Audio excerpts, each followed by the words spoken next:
here's more wrestling news for April 18th, 2023.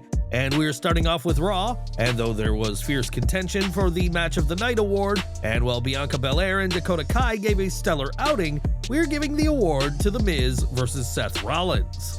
While we admittedly groaned at the idea of The Miz versus Rollins, the two men had an incredible match, which begun before the bell with a pre-match assault by the A-lister. Despite the attack, Rollins was able to recover and get the win, and the match was pretty much close to as perfect as you can get. A highlight of the show, we have to give props to The Miz and Rollins for an incredible effort and for proving why they are two of the most decorated champions in WWE. But what did you think to the match? Was it the match of the night? Sound off in the comments below. Last year, Kevin Owens had some very unpleasant things to say about the state of Texas, and these insults were able to convince Stone Cold Steve Austin to step back in the ring. A lot has changed since then, and the prizefighter is now a face and one of the most popular stars in WWE, and has now made amends with the Lone Star State. At a live event in El Paso, Owens, Matt Riddle, and Cody Rhodes got the win over Imperium, and after the match, Owens addressed the things he said about Texas. After a lengthy apology, the undisputed tag champion showed just how sorry he is by putting himself through a table, and got a huge pop from the crowd for it. After Owens went through the table, Rhodes interacted with a fan asking for a pen and asked Owens to sign a piece of the table and gave it to a fan in attendance.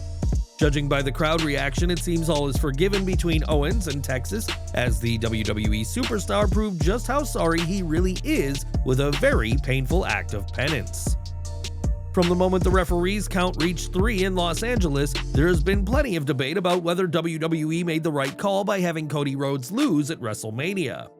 In the 16 days since his loss, there's been arguments both in favor and against WWE's controversial decision, but what does Cody himself make to the decision?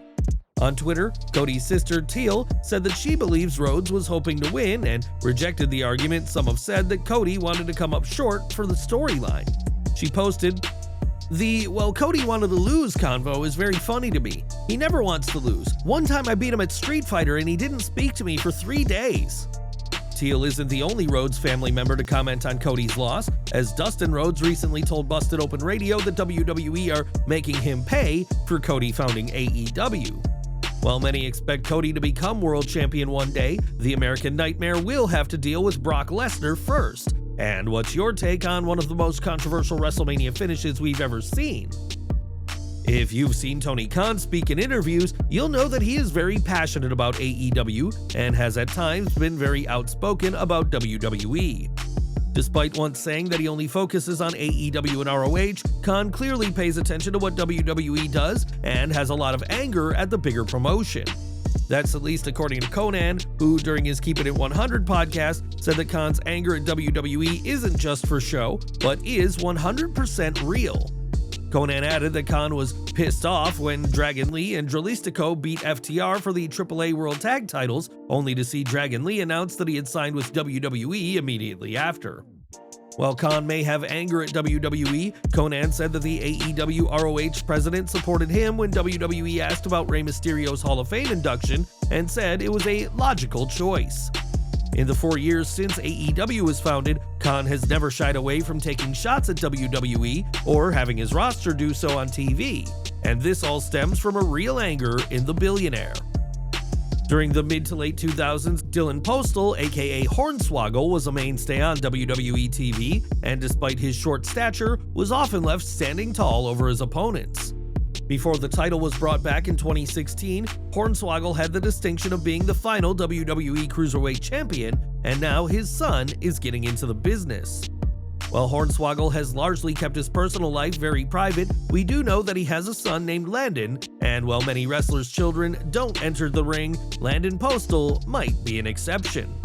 Landon is usually featured in videos seen on Hornswoggle's social media at times. The former WWE superstar recently took to his Instagram and uploaded a video of his son during a wrestling event. As seen in the video, Landon was able to hit a terrific frog splash and got the pinfall victory over his opponent, and it was Impact Wrestling's Brian Myers, aka Kurt Hawkins, who made the 3 count. Hornswoggle was very proud of his son, stating that Landon is already cooler than him. And what did you make to the splash? Share your views in the comments. We've got some news from WWE Main Event, as some stars of NXT made their main roster debuts at the latest tapings. Isla Dawn, one half of the NXT Women's Tag Team Champions, competed against Nikki Cross, while Eddie Thorpe, formerly Carl Fredericks in New Japan, faced Dexter Lumis. Thorpe's debut is particularly notable, given that the New Japan alum only recently debuted for WWE, so it's clear that those backstage have been impressed by his performance. Later this month, WWE will begin their draft, and the timing of this upcoming shakeup of the roster is very notable. Sean Ross Sapp reports that the choice of the April 28th SmackDown for Night 1 of the draft was chosen as the 2023 NFL Draft will go down one day earlier, so there'll be plenty of draft fever when WWE makes its changes to Raw and SmackDown. It was only recently that Matt Riddle returned to WWE programming following a 4-month hiatus from the company.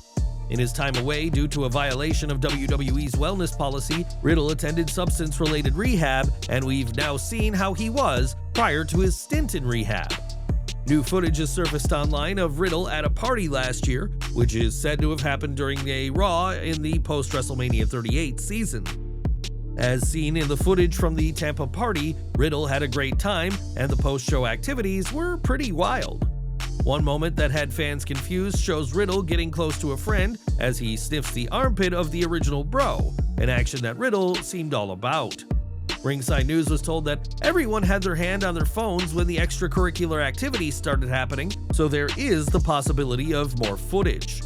At one point in the video, Damian Priest can be seen, and we'll keep following this story if more footage is released of Riddle's wild days pre-rehab.